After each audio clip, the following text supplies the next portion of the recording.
Bem-vindos ao canal de Estudos Bíblicos. E nesta ocasião, a nossa EBD em casa. E hoje iniciaremos o estudo da carta aos Efésios, tratando os capítulos 1 e 2 nesta lição. A lição da revista Compromisso traz como título Aspectos Essenciais da Doutrina da Salvação.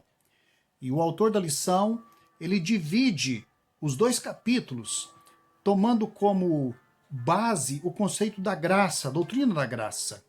Então, dos versículos 1 a 6, ele diz que a graça de Deus restaura o homem para o louvor e glória de Deus.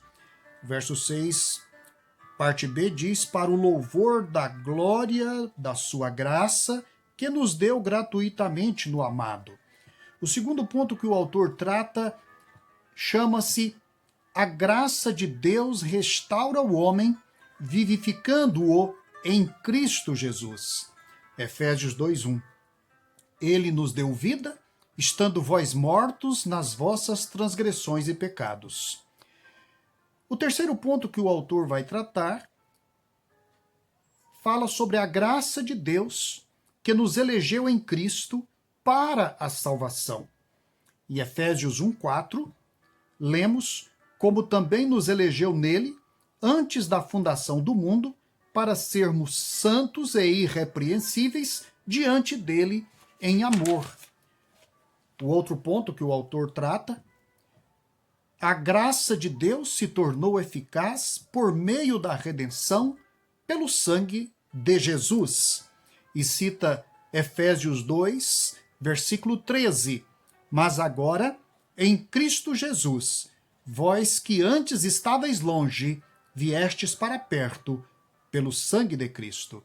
E a última divisão da lição, o autor denomina: a graça de Deus nos coloca na condição de membros da família de Deus. Efésios 2:19. Assim não sois mais estrangeiros, nem imigrantes. Pelo contrário, sois concidadãos dos santos e membros da família de Deus. Como conclusão da lição, o autor chama atenção para os seguintes aspectos: como viver estes aspectos essenciais da salvação. Primeiro, decida viver para a glória e louvor do Senhor. Tudo o que fizer, faça convergindo para a glória dele. Segundo, não permita, decida mesmo a não mais viver para o pecado, porque você foi vivificado. E terceiro, jamais se ensoberbeça por fazer parte da família de Deus. Lembre-se, sempre foi pela graça. Este aspecto da graça é, sem dúvida, muito importante, e os dois capítulos são muito ricos. Eles trazem uma compreensão da obra de Deus que jamais as Escrituras mostraram antes deste momento decisivo da história, que foi a vinda de Jesus, seu ministério, sua crucificação e ressurreição. O apóstolo Paulo tem, pois, uma compreensão deste tempo histórico e desta obra de Jesus como nenhum outro teve. Nós vamos estudar esses dois capítulos juntos. E eu vou, como tenho feito, tratar os dois capítulos por uma ótica diferente, mas, ao mesmo tempo, complementar daquela que tratou o autor da lição da escola bíblica, para que os irmãos e irmãs possam expandir a compreensão que têm dos dois capítulos. Como os irmãos têm a revista, certamente já leram, fizeram a leitura dos dois capítulos, estão prontos, certamente, para que nós possamos, então, entrar nos dois capítulos para aprofundar nosso conhecimento da obra de Deus na nova criação. O tema que o nosso estudo dá a esses dois capítulos é exatamente este: a obra de Deus na nova criação. Por quê? Porque os capítulos 1 e 2 falam bem mais do que simplesmente da manifestação da graça. Eles falam de uma riqueza grandiosa a respeito de toda a obra desenvolvida por Deus durante todos os séculos e desde que ele realizou o ato da primeira criação.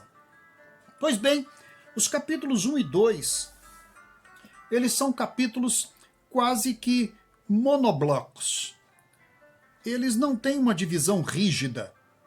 O capítulo 1, é possível a gente ver nele duas divisões apenas.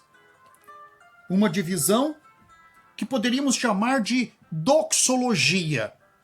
Uma divisão onde o apóstolo Paulo eleva o seu coração para bendizer a Deus, para louvar a glória de Deus, para exaltar a Deus como um hino de gratidão pelo que Deus fez nas nossas vidas, em Cristo Jesus. A palavra em Cristo, sem dúvida que é uma palavra muito importante no primeiro capítulo, especialmente, porque ela se repete várias vezes no capítulo, a expressão em Cristo, e por isso ela é um tipo de eixo hermenêutico deste primeiro capítulo. Este eixo hermenêutico é o que vai permitir que nós compreendamos toda a riqueza da obra realizada por Deus, tendo como ponto de partida Cristo e tendo como alvo final o próprio Cristo. Então, em termos gerais, nós podemos dividir os dois capítulos da seguinte maneira. Capítulo 1, nós temos a saudação, nos versículos 1 e 2. Nós temos então essa doxologia do mistério, que vai do verso 13 ao verso 14. E temos a eucaristologia da fé, que os efésios manifestavam, testemunhavam, viviam e que encantava o apóstolo Paulo. Por isto, chamamos de eucaristologia a ação de graças que Paulo dá em função da fé que ele encontrou no testemunho dos Efésios. O verso 16, ele diz: eu não cesso de dar graças por vós. E então, o capítulo 2, ele pode ser também dividido em outras duas partes. A primeira, que é um hino de louvor à salvação pela graça. Paulo exalta a obra que Deus fez para realizar a salvação na forma da graça e pela graça. E a segunda divisão, que vai do versículo 11 em diante, até o versículo 22, que é uma exortação e, ao mesmo tempo, uma declaração da nova identidade em Cristo. Os Efésios, eles alcançaram uma nova identidade. E, novamente, essa identidade é em Cristo, dos versos 11 aos versos 22. Em termos gerais, estes dois capítulos, eles são de uma natureza distinta de muitos outros textos que nós encontramos nas demais epístolas paulinas. Porque estes capítulos, eles são basicamente e essencialmente de natureza afirmativa. São as afirmações da fé que Paulo declarava por sua compreensão que obteve por revelação do Espírito Santo de Deus, desta riqueza insondável da obra de sabedoria, de poder e de glória que Deus realiza na nova criação. Estes capítulos da carta, então, eles são totalmente afirmativos ou declarativos. Eles formam uma longa, que poderíamos chamar uma longa homologia, ou seja, uma confissão. Eles são uma longa confissão de fé, que revela o conselho e o propósito eternos de Deus, para que nós possamos compreender o mundo, a existência, a vida, a criação. Ele criou em Cristo todas as coisas. Este é o mistério da criação e da salvação. Esta palavra mistério, Paulo vai citá-la aqui no capítulo 1, e ela tem sido uma fonte de especulação em muitas teologias do Novo Testamento. Mas ela tem um significado muito preciso aqui. O mistério nada mais é do que o segredo que moveu o Senhor nosso Deus na criação de todas as coisas. E este segredo é Cristo, mas é um segredo revelado. Portanto, Cristo é a revelação das intenções, dos propósitos, das motivações que Deus teve quando criou e que Ele tem ao nos dar a nova criação. Portanto, estes dois capítulos são como se fossem um comentário do Evangelho de João, capítulo 1, dos versículos 1 a 5. O Verbo. Lembram-se do capítulo 1 de João, chamado Prólogo Joanino? É o Verbo, o mistério, aqui apontado por Paulo no versículo 9, desvendando-nos o mistério do seu plano, reservado para a plenitude dos tempos. Quais são os principais aspectos, pois, deste desfecho revelado para vir à luz na plenitude dos tempos, como afirma o apóstolo Paulo?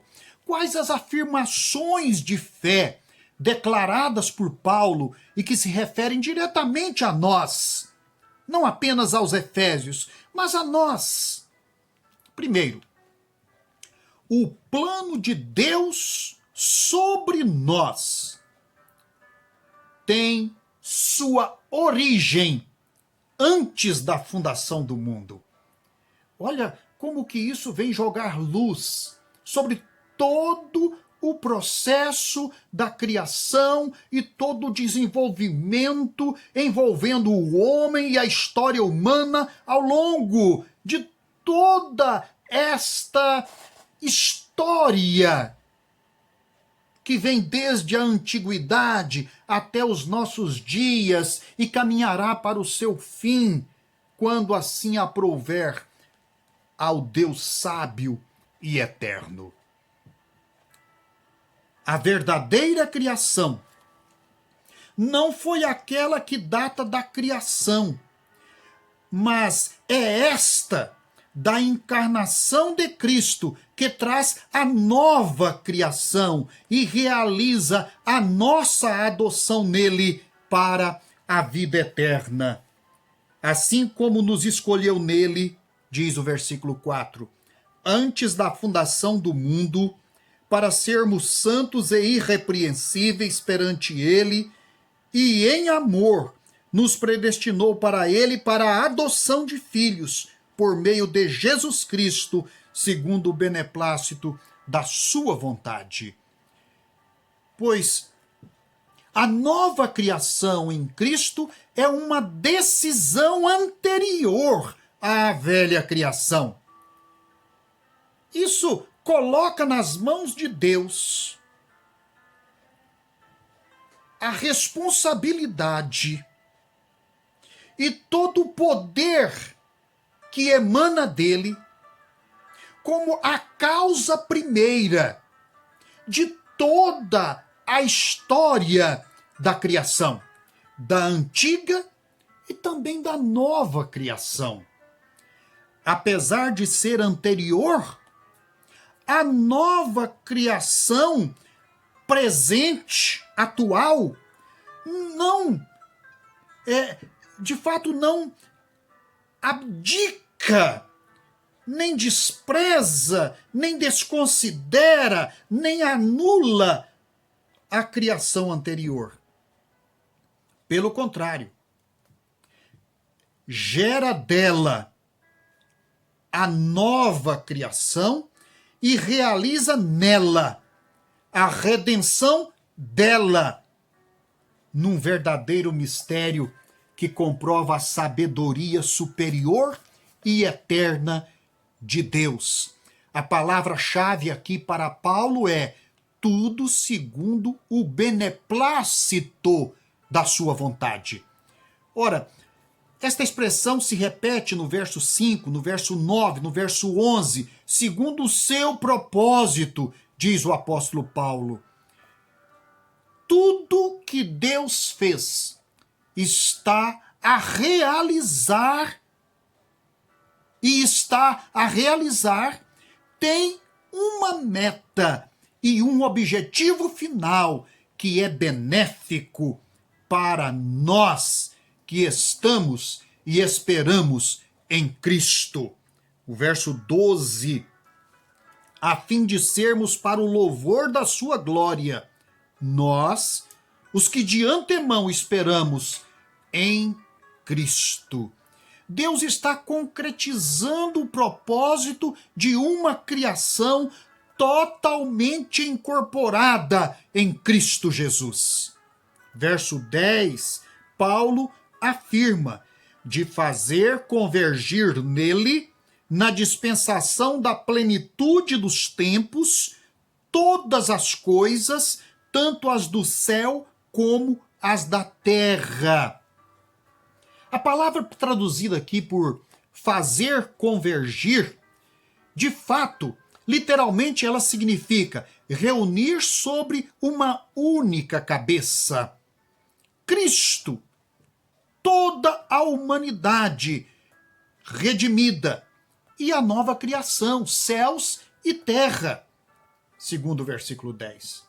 É preciso perceber no texto o ritmo do processo temporal que se prolonga do passado remoto, da antiga criação, até a experiência presente de fé que temos em Cristo Jesus, indo para a consumação futura na volta de Cristo. A parousia. Parousia é um termo do Novo Testamento e a palavra grega significa a manifestação. Isto é, a chegada triunfal do noivo para buscar a sua igreja. A parousia significa a visibilidade concreta, a presença em tempo real de Cristo manifestando ao mundo todo o seu poder, ao mundo todo, em sua vinda no final do processo temporal. Seremos ali para o louvor de sua glória. Ele que virá em glória e que seremos transformados para sermos o louvor da sua glória. A fim de sermos para o louvor da sua glória, diz o verso 12, nós os que de antemão esperamos em Cristo, em quem também vós, depois que ouvistes a palavra da verdade, o evangelho da vossa salvação, tendo nele também crido, fostes selados com o Espírito Santo da promessa. Olha que revestimento maravilhoso e que benfeitoria gloriosa. Esta que o beneplácito da vontade do Pai realiza em nós, através de Cristo Jesus. Em segundo lugar, o plano de Deus é formar em nós uma mente e um coração preparado para conhecer a riqueza da glória de Cristo Jesus. Os versículos de 15 a 23, que é aquela parte que eu tinha denominado de ação de graças. A ação de graças pela fé que ele encontrou naqueles crentes que viviam em Éfeso. Ora, ele diz no versículo 15,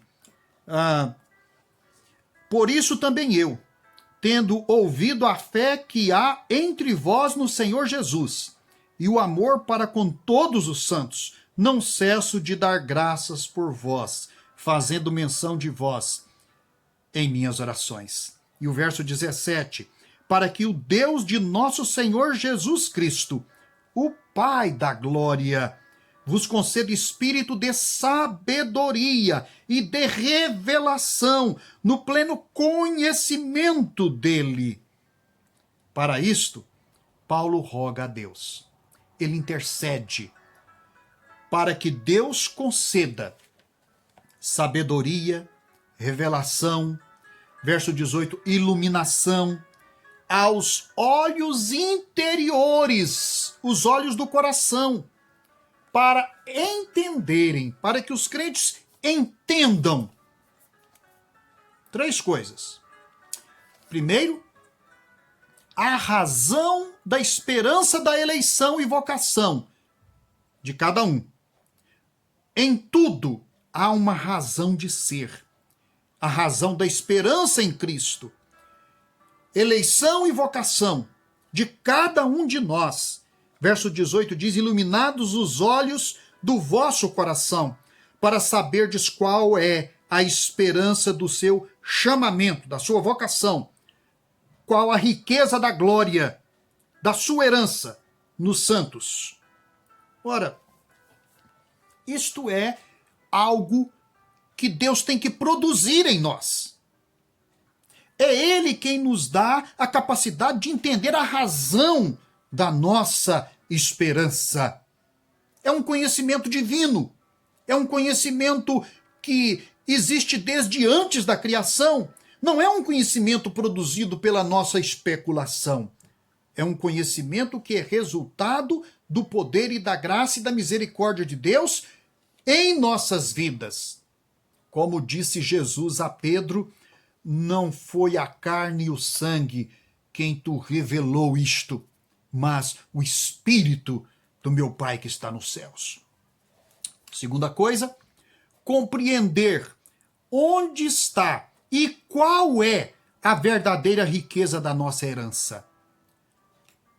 Depois que nós somos limpos do nosso pecado, resgatados pela cruz de Cristo e estamos em Cristo, não fiquemos abismados com isto, mas nós somos mergulhados numa riqueza. Nós que éramos pobres, pessoas condenadas e desprezadas, que não tínhamos perspectiva de vida, de futuro, muito menos de vida eterna, e que agora somos trazidos para o lugar de Cristo e mergulhados na riqueza da sua herança. Como meditar e ter profundidade para compreender tão maravilhosa condição? A condição de estarmos como herdeiros das riquezas da glória de Cristo Jesus. Em terceiro lugar,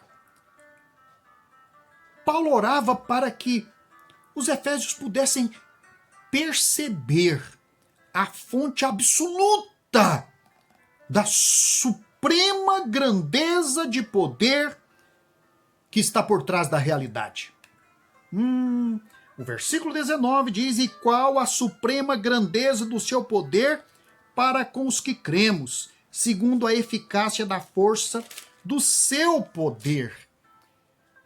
Olha, há uma ênfase aqui, um peso aqui, sobre este poder que atua por trás da realidade, a suprema grandeza do poder de Deus, que os crentes podem ver, que o mundo não enxerga, que está oculto aos olhos daqueles que não têm Cristo Jesus nos seus corações, que não foram iluminados pela fé. O maior poder de toda a realidade visível e invisível, capaz de guiar todos os poderes e leis do mundo, inclusive o poder sobre a morte, está em Deus.